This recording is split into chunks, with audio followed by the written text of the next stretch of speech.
Bapak Ibu saudara-saudari sekalian untuk bangkit berdiri. Mari kita mempersiapkan hati kita, mempersiapkan diri kita untuk masuk dalam ibadah. Kita mengambil saat teduh sejenak.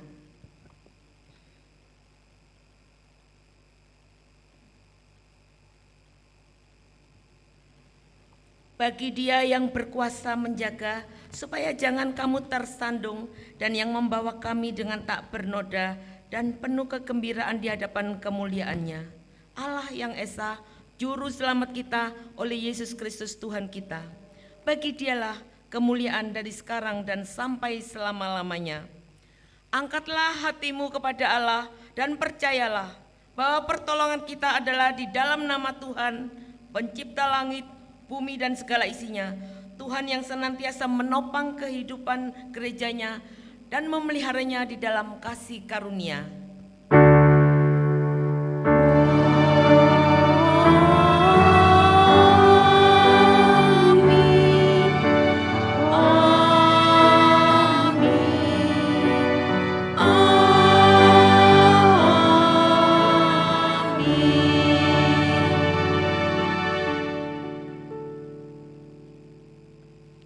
Kasih karunia dan damai sejahtera dari Allah Bapa, Allah Putra dan Allah Roh Kudus menyertai saudara sekalian. Dan menyertai saudara juga. Allah yang kita sembah adalah Allah yang besar dan mulia. Keagungannya mengatasi langit dan bumi. Mari kita muliakan Allah kita yang Tritunggal itu dengan menyanyikan lagu Terpujilah Allah.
Ibadah kita pada pagi ini diambil dari Mazmur 62 ayat 2 sampai 3.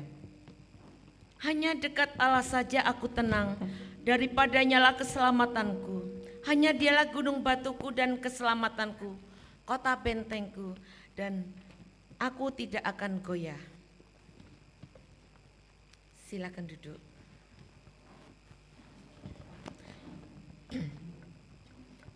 Bapak, Ibu, Saudara sekalian, mari kita mempersiapkan diri kita untuk mengakui segala dosa dan pelanggaran kita di hadapan Tuhan. Kita pujikan, muliakanlah namanya.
Sekalian untuk bangkit berdiri.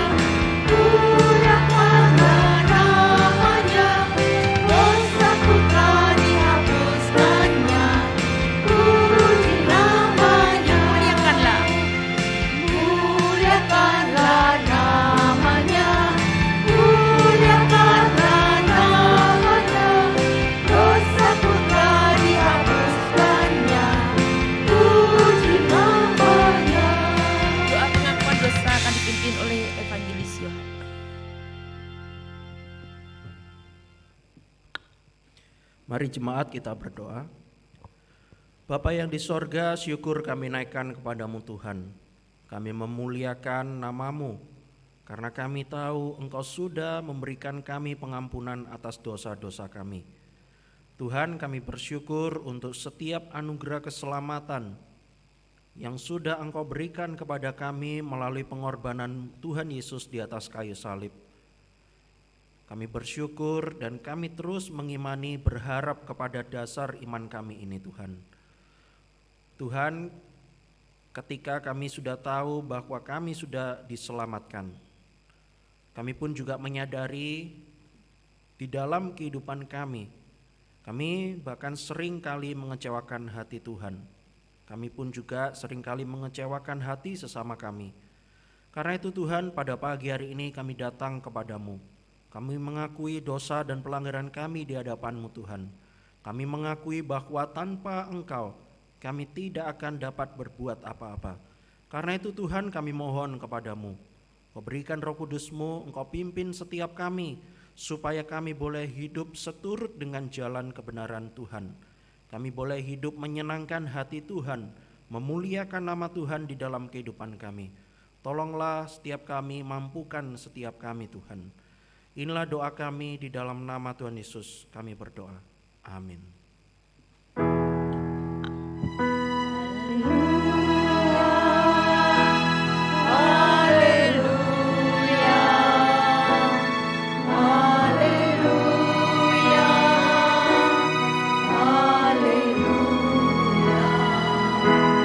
Haleluya.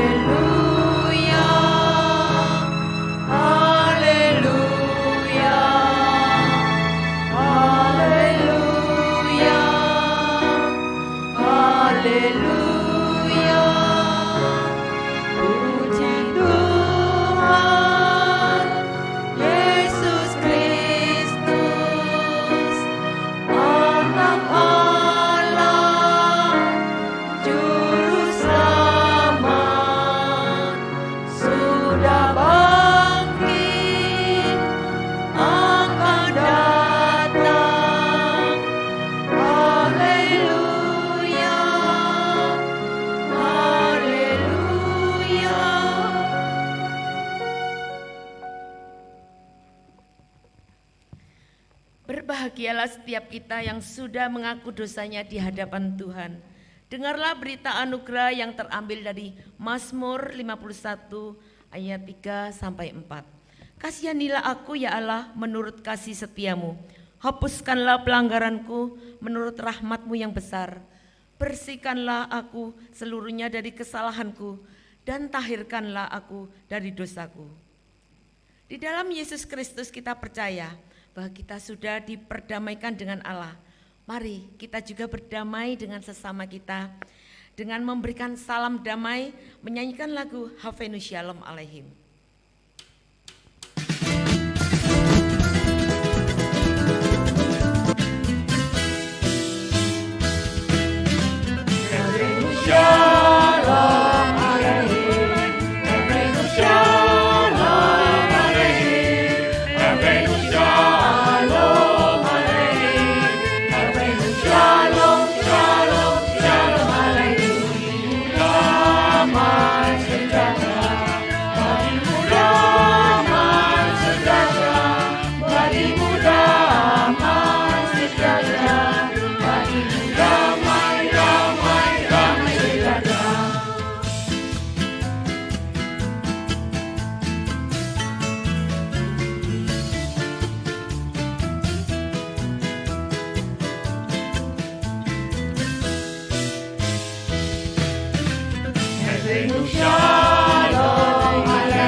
Dengarkanlah firman Tuhan yang menjadi petunjuk hidup baru bagi kita sekalian, yang terambil dari Wahyu 3 ayat 20. Lihatlah aku berdiri di muka pintu dan mengetuk. Jikalau ada orang yang mendengar suaraku dan membukakan pintu, aku akan masuk mendapatkannya, dan aku akan makan sama-sama dengan dia, dan dia bersama-sama dengan aku. Jemaat silakan duduk. Barang siapa aku kasihi, ia ku tegur dan ku hajar. Sebab itu relakanlah hatimu dan bertobatlah. Sandar pada lengan yang kekal, kita pujikanlah pujian ini.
Bersama-sama dengan gereja sepanjang zaman dan abad, kita ikrarkan pengakuan iman kita seturut dengan pengakuan iman rasuli yang kita nyanyikan.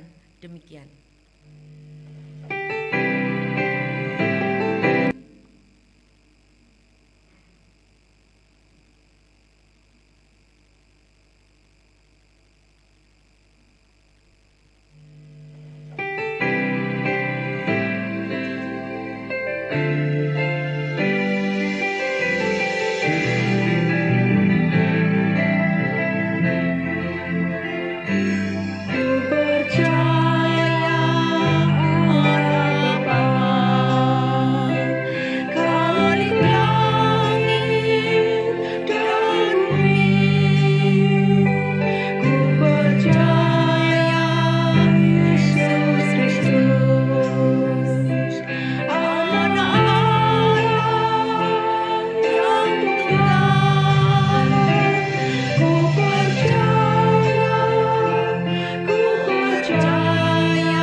Silakan duduk. Firman Tuhan hari ini akan dilayani oleh Evangelis Yohanes Handoko. Kami persilakan.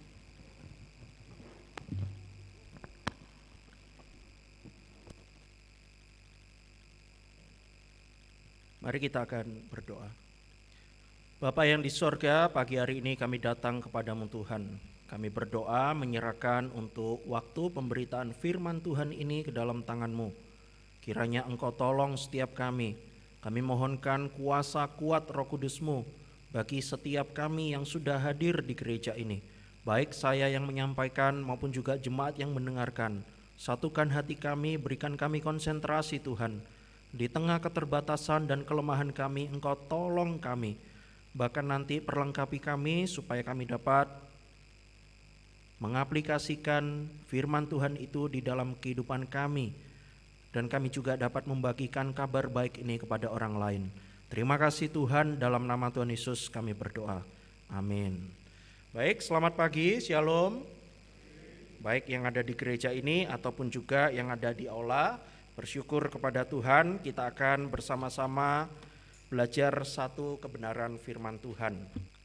Baik saudara, pada pagi hari ini saya mengajak setiap kita merenungkan satu tema, yaitu pusat gereja adalah Kristus. Pusat gereja adalah Kristus. Kita buka Wahyu 3 ayat 14 sampai 22.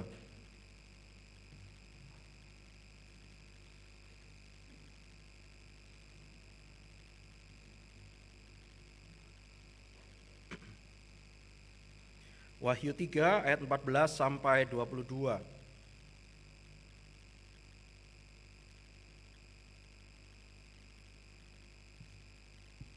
Kalau sudah menemukan, saya mengajak setiap kita baca ayat-ayat ini secara bergantian. Yang di gereja bersama dengan saya, kita baca ayat 14, lalu nanti ayat 15 silakan Bapak Ibu Jemaat yang ada di aula. Kita akan baca secara bergantian.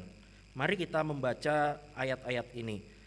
Ayat 14 silakan saya dan Bapak Ibu yang ada di gereja. 1, 2, 3. Dan tuliskanlah kepada malaikat jemaat di Laodikia, inilah firman dari Amin, saksi yang setia dan benar, permulaan dari ciptaan Allah.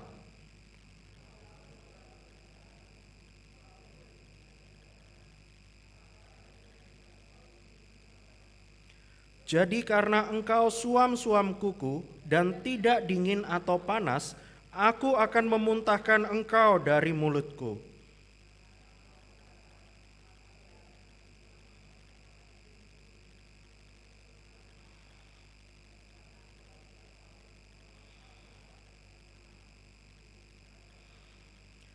Maka aku menasihatkan engkau supaya engkau membeli daripadaku emas yang telah dimurnikan dalam api, agar engkau menjadi kaya, dan juga pakaian putih supaya engkau memakainya, agar jangan kelihatan ketelanjanganmu yang memalukan, dan lagi minyak untuk melumas matamu supaya engkau dapat melihat.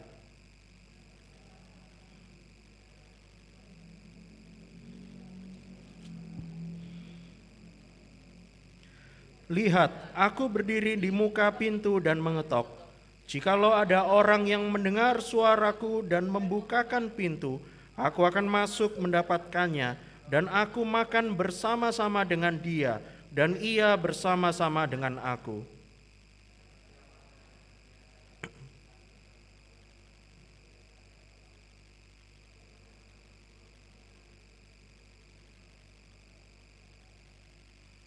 Siapa bertelinga, hendaklah ia mendengarkan apa yang dikatakan Roh kepada jemaat-jemaat. Demikianlah firman Tuhan. Saudara sekalian, tahun lalu, Maret tahun 2021, diadakan sebuah survei.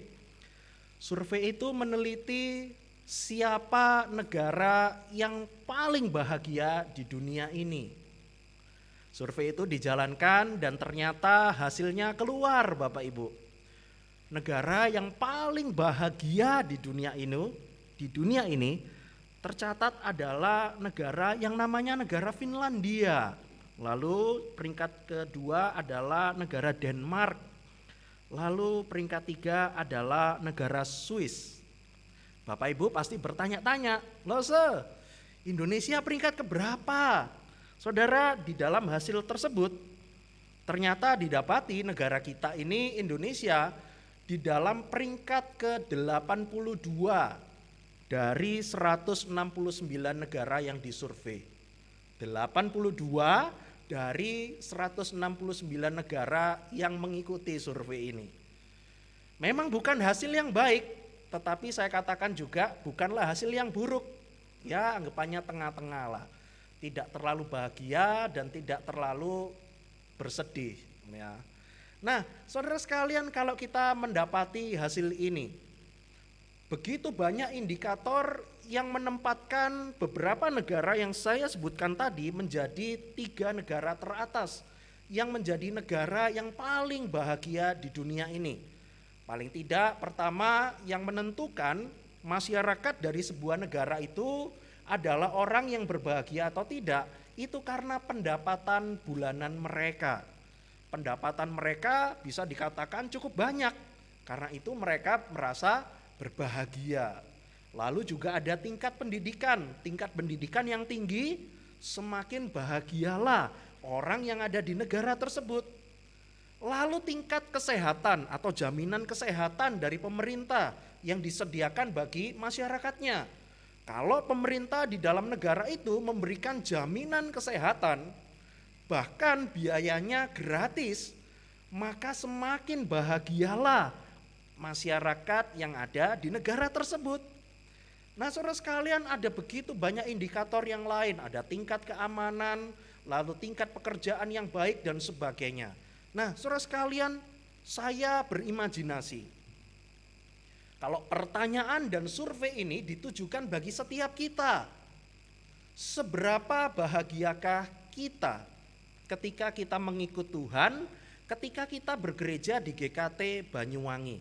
Dalam skala 1 sampai 10, kalau ditanya seperti ini, Bapak Ibu bahagia atau tidak menjadi jemaat gereja GKT Banyuwangi? Dalam skala 1 sampai 10, 1 itu paling sedih, 10 itu paling bahagia, kira-kira peringkat berapa kita menilai diri kita bahagia atau tidak di gereja ini? Nah, yuk silakan, dalam hati saja ya. Nanti kalau ada yang jawab 1 loh langsung ditoleh semua, oh itu enggak bahagia, itu 1 gitu ya. Saya mengharapkan semuanya menjawab nilainya 10 gitu ya, paling bahagia bergereja di tempat ini gitu ya. Atau bahkan jangankan 10, saya bisa jawab 11 gitu ya, karena saking bahagianya bergereja di tempat ini gitu ya. Nah, saudara sekalian, ketika kita sedih ataupun juga ketika kita bahagia, itu harapan saya bergereja di tempat ini memiliki kebahagiaan yang tinggi. Pertanyaannya Bapak Ibu, ketika kita sebagai jemaat di GKT Banyuwangi, apa yang membuat kita bahagia? Dasar apa atau hal apa yang membuat kita menilai diri kita skalanya 10, kita bahagia di tempat ini? Saudara sekalian, saya bayangkan jawabannya mungkin macam-macam. Mungkin setiap kita bilang, aku itu betul-betul bahagia ketika ada di gereja ini, ketika saya beribadah bersekutu di GKT Banyuwangi. Kenapa? Orangnya baik-baik akrab-akrab dengan saya, persekutuannya baik, apalagi ketika sesudah ibadah ada makan-makannya. Waduh, itu membuat saya berbahagia. Mungkin ada yang menjawab seperti itu. Lalu mungkin juga kita bilang, skala bahagia saya 10.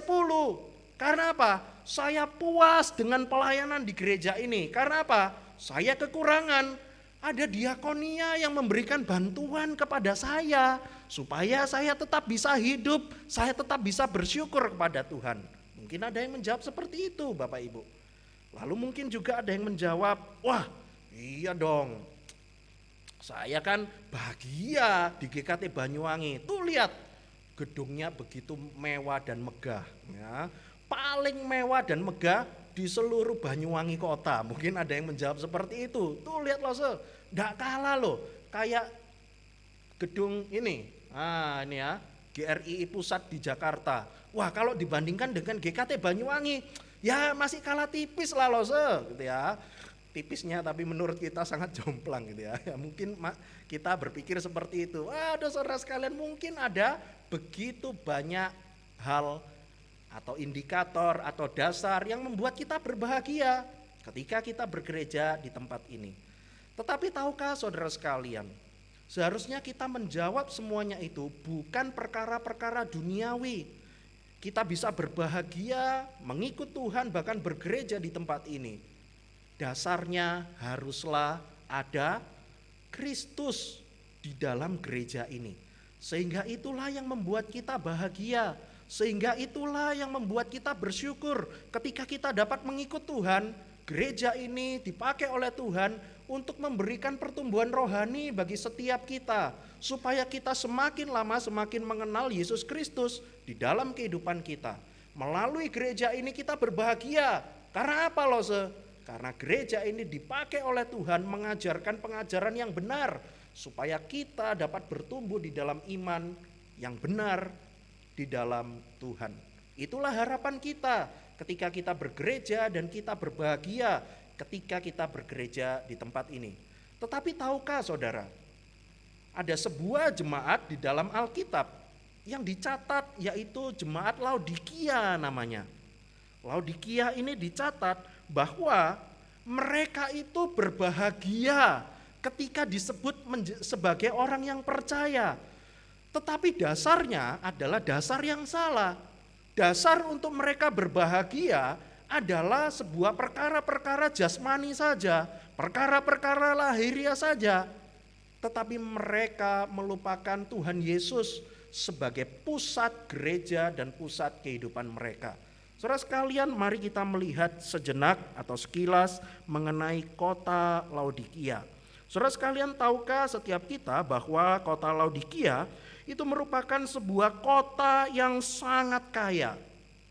Mereka sangat kaya, letak kotanya adalah letak yang strategis. Kota Laodikia pun juga disebut sebagai pusat bisnis dan perdagangan.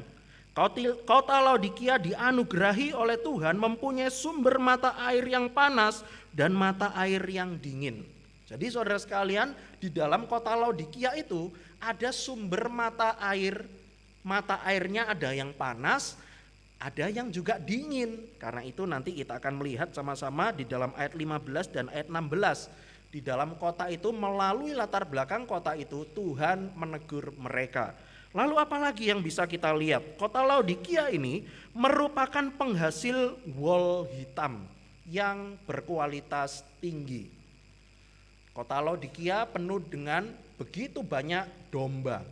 Dan dombanya itu dapat menghasilkan wol hitam yang kualitasnya itu bagus sekali. Kualitasnya sangat tinggi.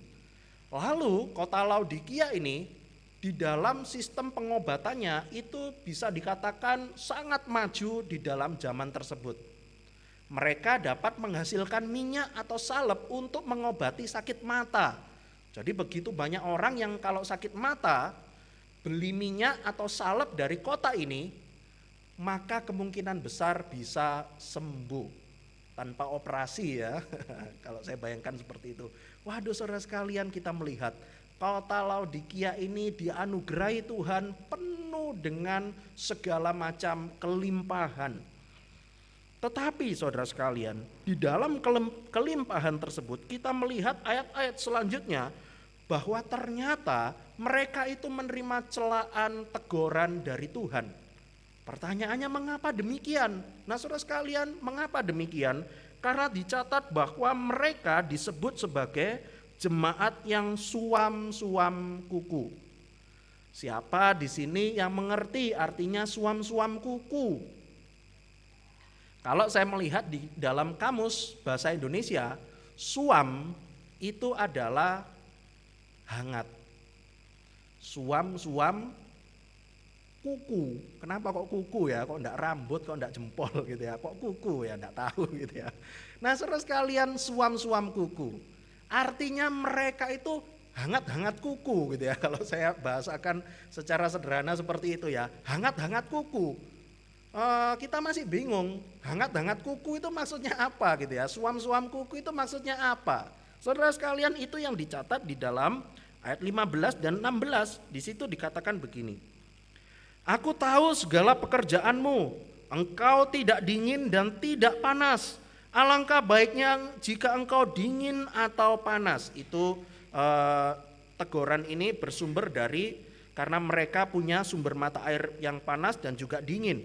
Lalu dikatakan dalam ayat 16. Jadi karena engkau suam-suam kuku dan tidak dingin atau panas, aku akan memuntahkan engkau dari mulutku. Saudara sekalian, suam-suam kuku. Apakah artinya mereka itu terlalu panas ataukah terlalu dingin? Tidak, mereka ada di tengah-tengah.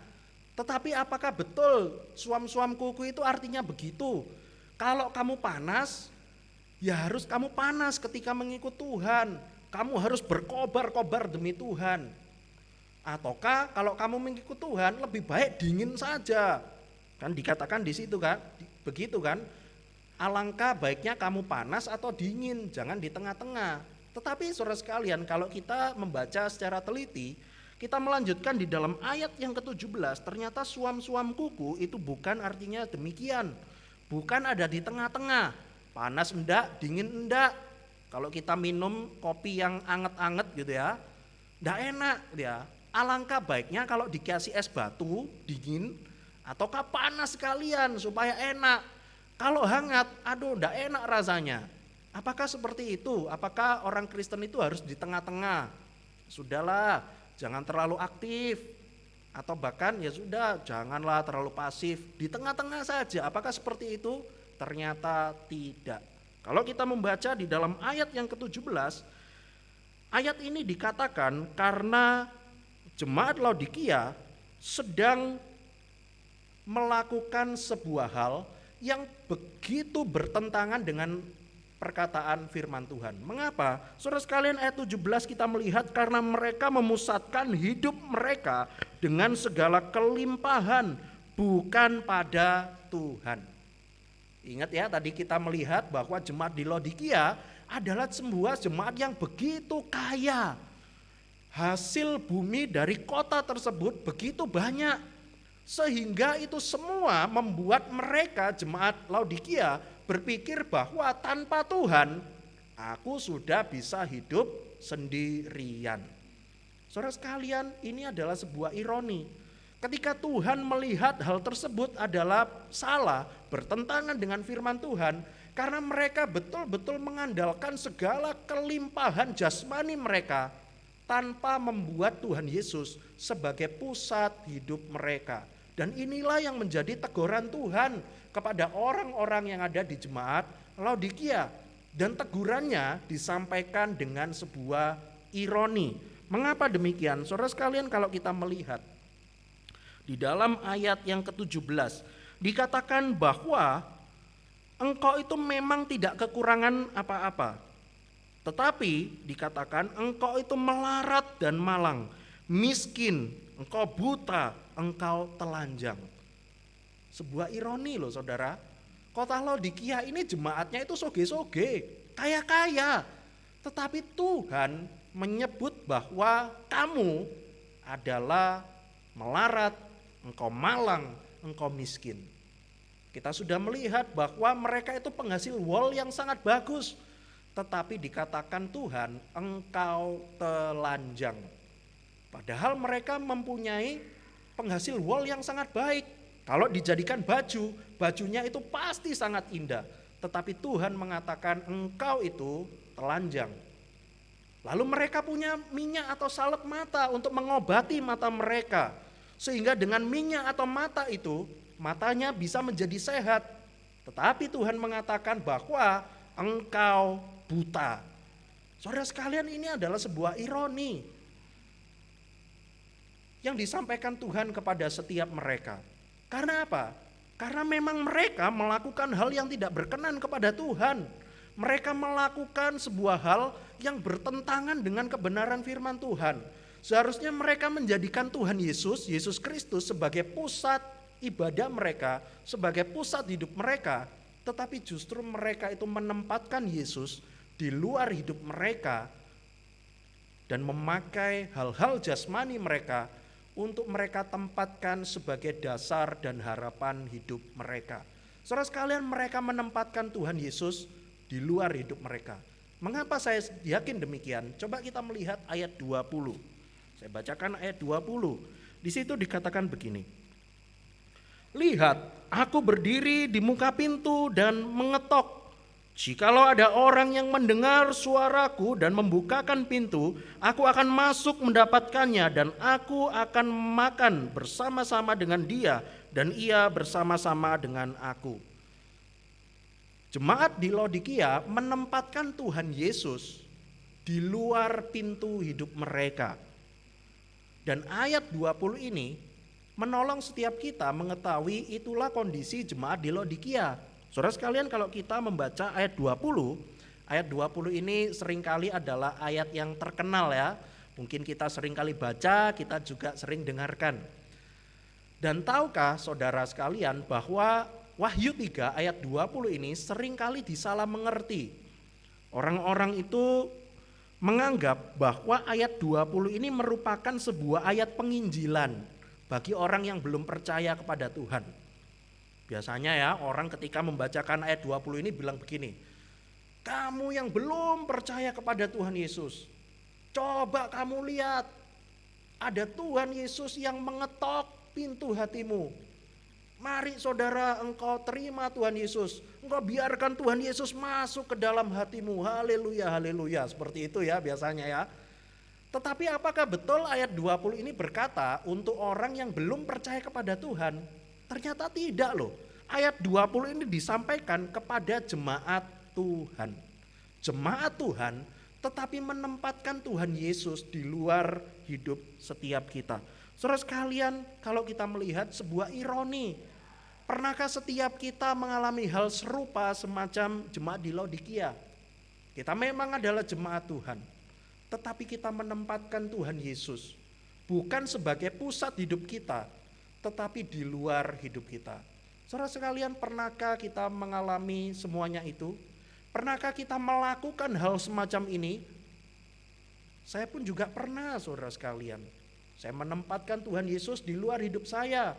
Padahal seharusnya Alkitab mengajarkan setiap kita Tuhan Yesus itu sebagai pusat hidup kita, sebagai pusat ibadah di dalam gereja. Kalau semuanya itu menggantikan Yesus Kristus, kelimpahan kita, kekayaan gereja kita, ataupun juga komisi yang baik, gedung gereja yang bagus, ketika kita berharap pada semuanya itu, maka ingatlah gereja ini akan hancur. Tetapi ketika kita menempatkan Tuhan Yesus sebagai pusat ibadah dan hidup kita, maka semuanya akan baik-baik saja. Saudara sekalian, beberapa waktu yang lalu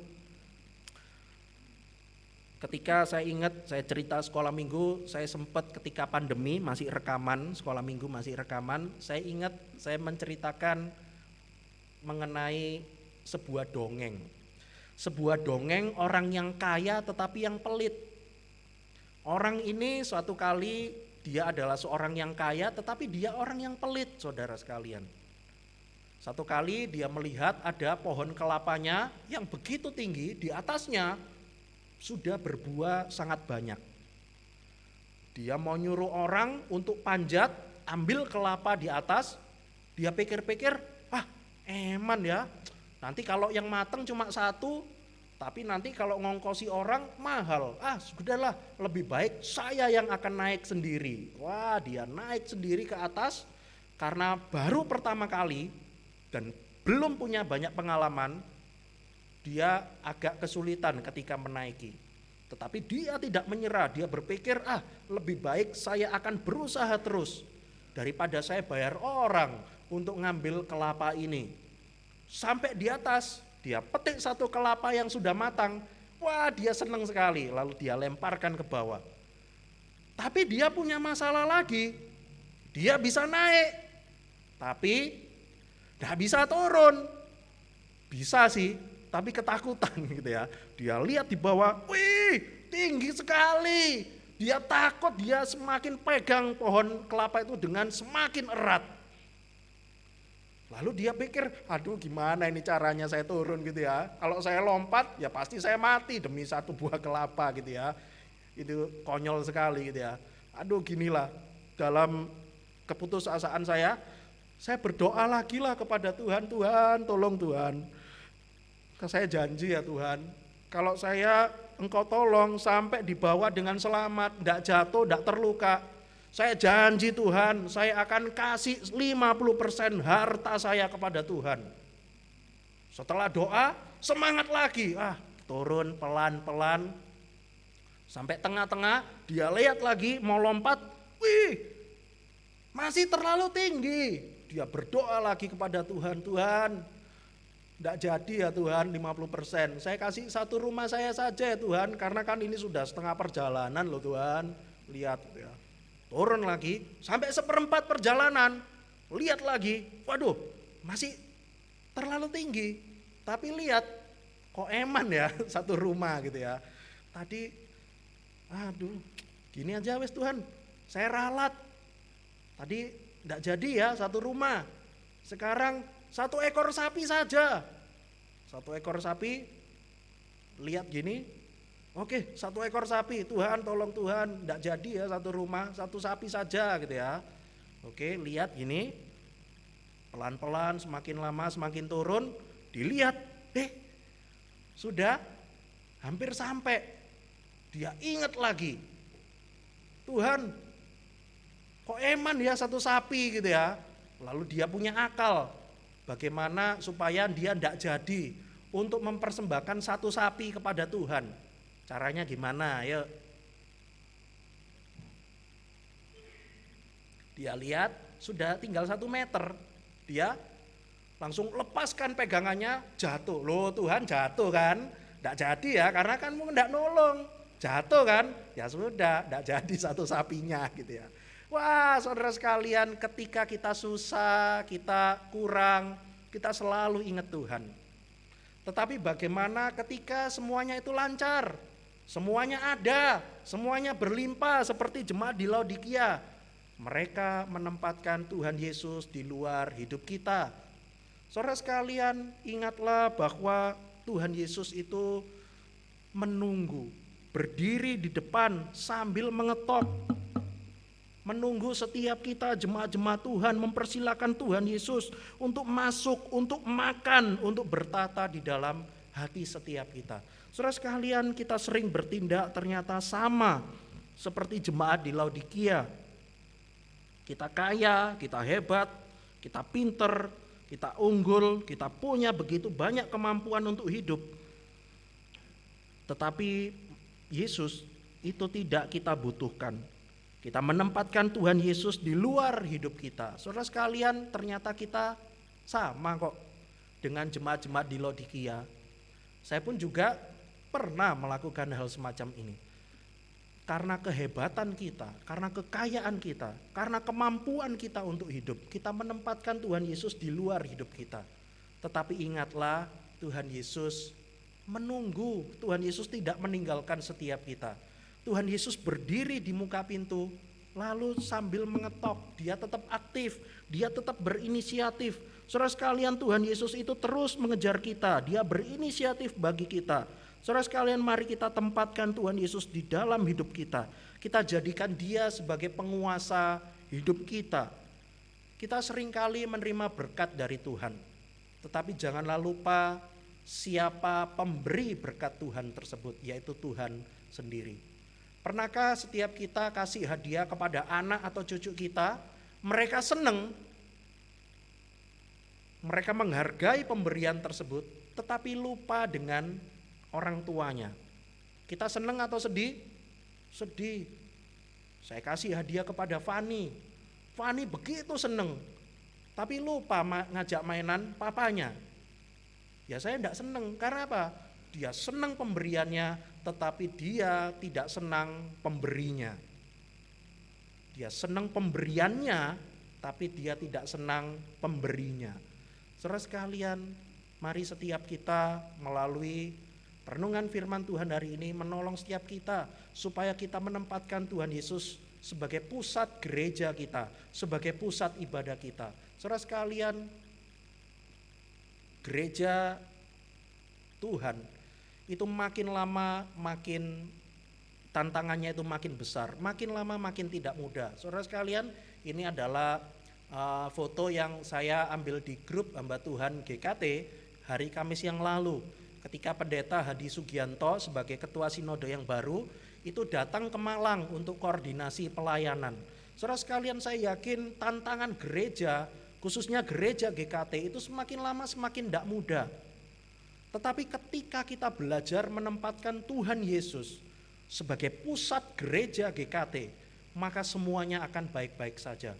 Saudara sekalian, begitupun juga dengan STT Aletheia. Di dalam tahun ini untuk S1 Sarjana Teologi hanya menerima 11 orang saja.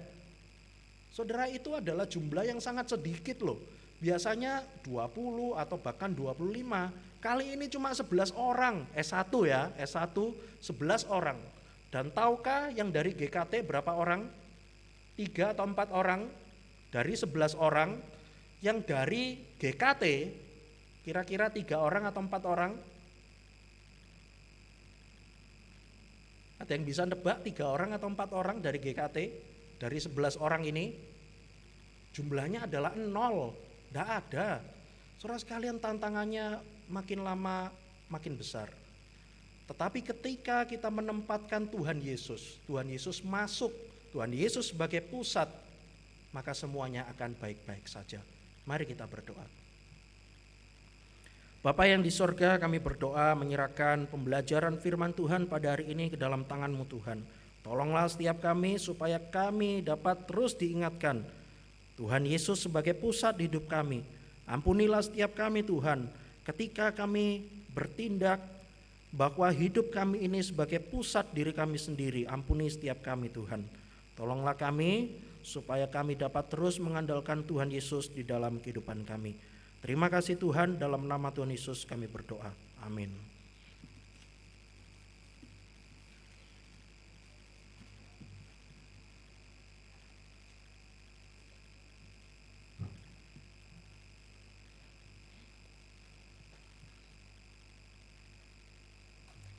Saya mengundang kembali Bapak Ibu Jemaat untuk bangkit berdiri. Kita akan bacakan Katekismus Heidelberg, pertanyaan dan jawaban 25. Mengingat bahwa hanya satu zat ilahi saja, apa sebabnya saudara menyebutkan Bapa, Anak dan Roh Kudus? Firman-Nya, ketika pribadi yang berbeda-beda itu merupakan Allah yang esa, yang sejati dan kekal. Silakan duduk. Tuhan sudah menunjukkan pemeliharaannya bagi setiap kita. Karena itu marilah kita membawa persembahan di hadapannya sebagai ungkapan syukur dan taat kepadanya. Kita pujikan sepanjang jalan sambil menjalankan persembahan.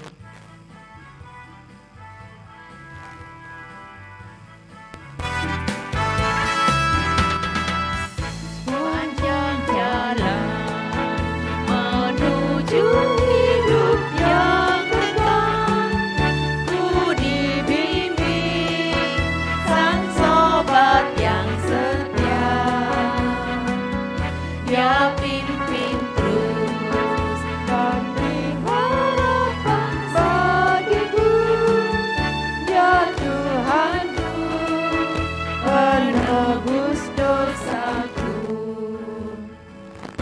Aku takut cobaan di jalanku, naik gunung, melintas lembah berat, karena ku tahu Dia selalu jalan sertaku sepanjang jalan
Mari kita membawa persembahan kita ke hadapan Tuhan.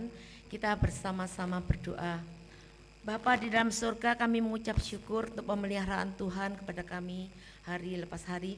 Kami mengucap syukur Tuhan untuk firman yang sudah kami dengar. Kiranya Tuhan menolong kami untuk kami dapat memperhatikan dan kami dapat mempraktekkan dalam kehidupan kami hari lepas hari.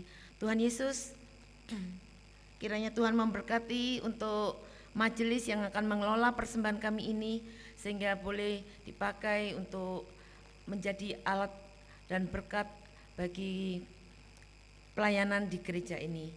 Tuhan Yesus, saat ini kami juga berdoa untuk gembala sidang kami yang dalam masa cuti, dimanapun beliau berada. Kiranya Tuhan melindungi, Tuhan memberkati beliau, dan Tuhan juga memberikan kesempatan penggembalaan kepada beliau dimanapun beliau berada, baik kepada anak, keluarga maupun kerabat dan teman-teman.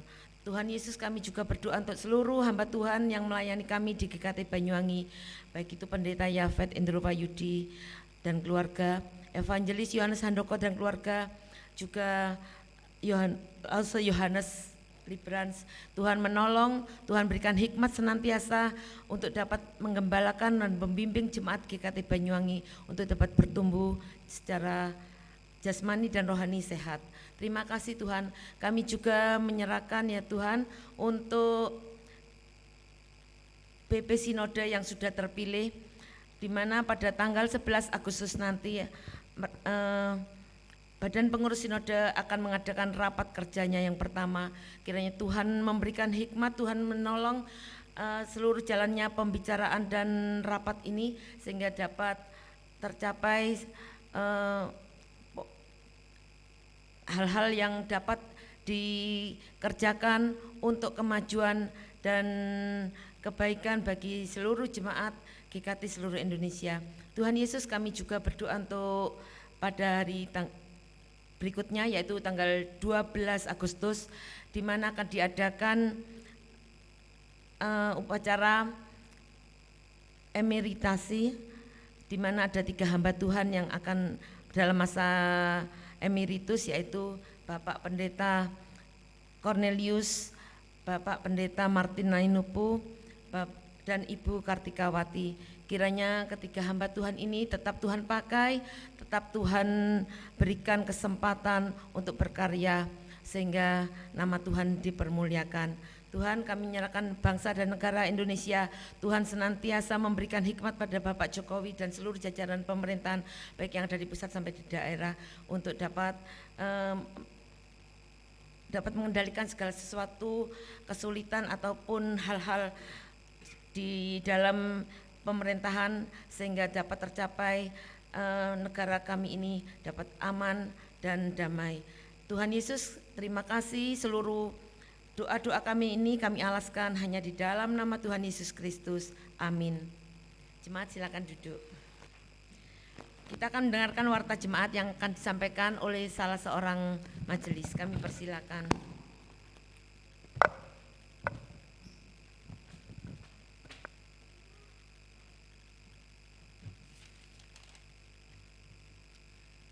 Selamat pagi Bapak Ibu Saudara yang terkasih dalam Tuhan. Shalom. Selamat datang dan selamat beribadah bagi Bapak Ibu Saudara yang baru pertama kali hadir di GKT Banyuwangi. Kami menyambut kehadiran Bapak Ibu Saudara dengan penuh sukacita. Kami mengucapkan terima kasih kepada semua pelayan Tuhan yang melayani pada pagi hari ini. Kiranya Tuhan memberkati.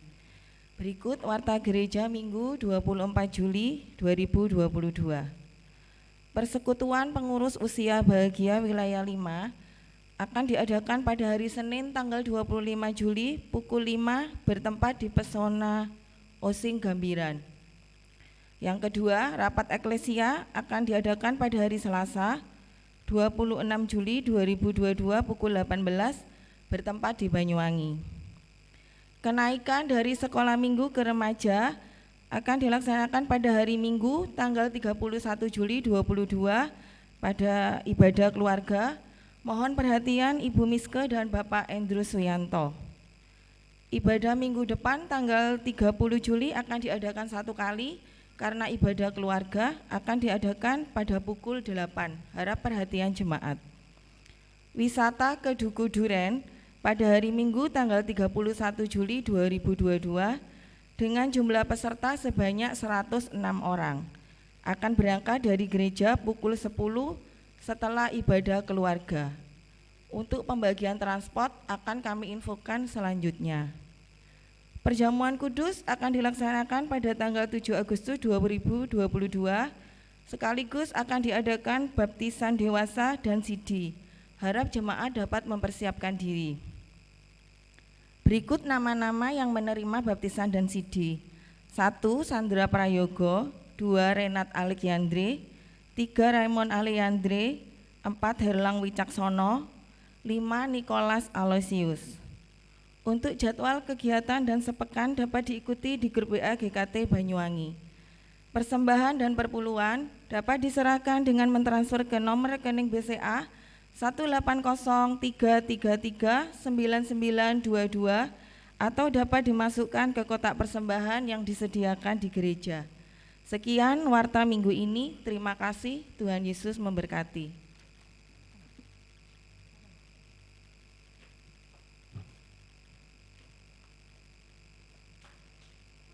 Kembali kami mengundang Bapak Ibu Saudara sekalian untuk bangkit berdiri. Kita akan mengakhiri ibadah kita. Arahkanlah hatimu kepada Tuhan. Kami mengarahkan hati kami kepada Tuhan. Pulanglah dan hiduplah dalam ketaatan, kekudusan, dan persahabatan dengan semua orang. Kiranya Roh Kudus memberi kekuatan dan meneguhkan kami untuk hidup dalam ketaatan, kekudusan, dan persahabatan dengan semua orang.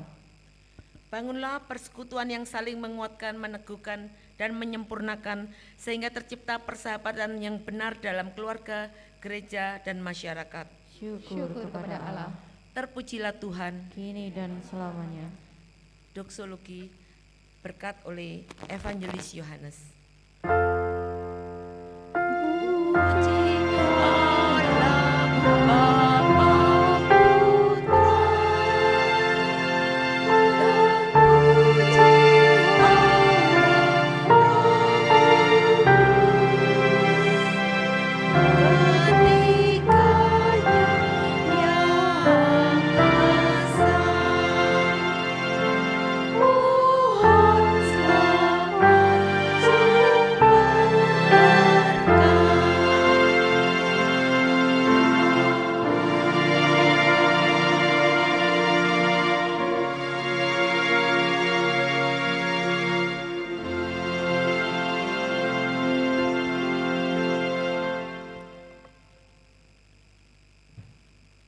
Mari jemaat semua kita meninggalkan tempat ini membawa pengajaran firman Tuhan.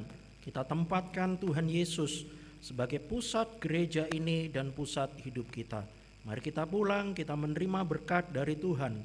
Kiranya kasih karunia dari Allah Bapa, keselamatan di dalam Yesus Kristus, kekuatan dan penghiburan dari Roh Kudus, menyertai setiap kita dari sekarang sampai Kristus datang kembali. Amin.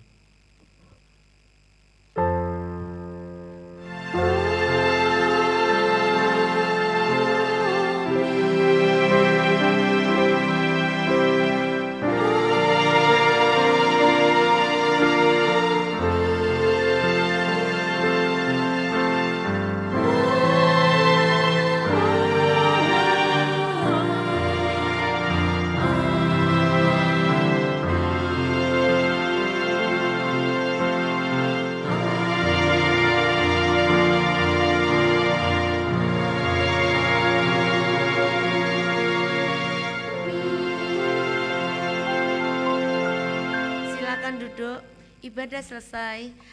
Selamat hari Minggu, Tuhan Yesus memberkati.